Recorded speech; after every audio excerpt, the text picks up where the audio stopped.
Diane and Gemma, how does it feel for me? Gemma's experience as a carer, November 2025. In this video, Gemma talks about her experience as a carer for her parents. A carer is anyone who provides unpaid care to a family member, friend, or community member who needs help with day-to-day activities. Gemma also discusses carers allowance and Leeds mental wellbeing service. Carers allowance is a government benefit that provides financial support to carers who spend over 35 hours a week caring for somebody. Leeds mental wellbeing service is an NHS-funded service for adults 17 plus, providing free mental health support and psychological therapies. Can you tell us about how you are involved in your parents' health and care?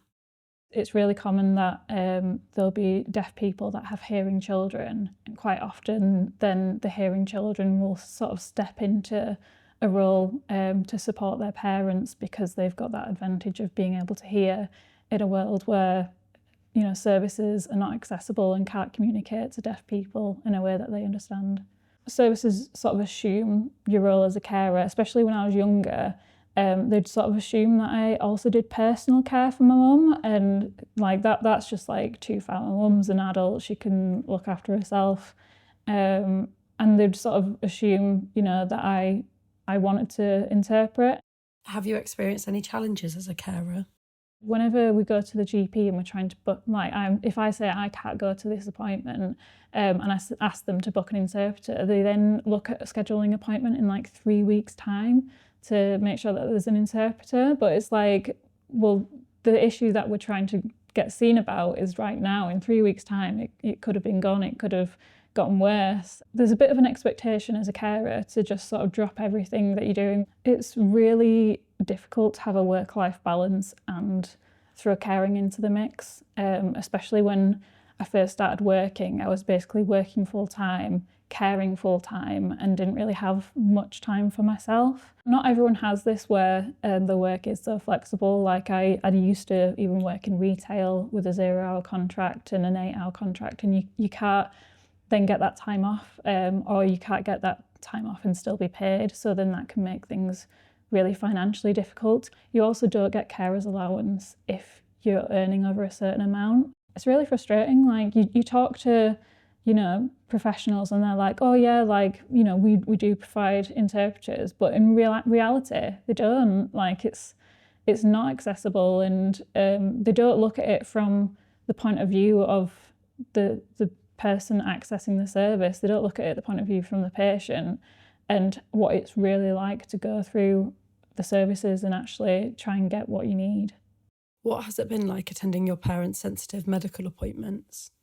When my mum went for a colonoscopy at Harrogate Hospital, and I think they did actually try more so to actually make it just about my mum. So the first couple of appointments they did have like video consultations with an interpreter, and then the last appointment that she had, they had a BSL interpreter, and the interpreter was just like, you sit back, take it easy, I will take your mum into this appointment.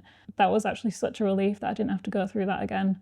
I've had another appointment with my dad, and he was sort of having a physical check, and then when it got to the point where the doctor needed to check him, I just left the room, and my dad wanted me to leave the room at that point, but then that took out the communication side of things. Like my dad was then just sort of solely relying on the doctor being able to sort of point and communicate without sign language.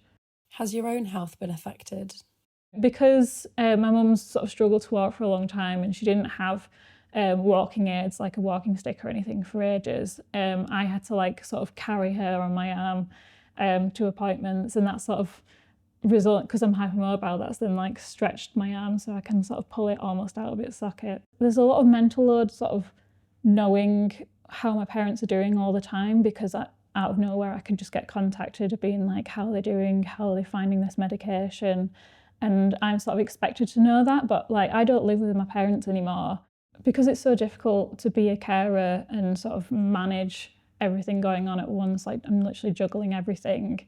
It's really sort of taken its toll on my own like mental health and well-being. It sort of impacted my ability to work as well, and that was noticed. So I ended up sort of get in touch with the GP, and they told me to get in contact with Leeds Health and Wellbeing Service.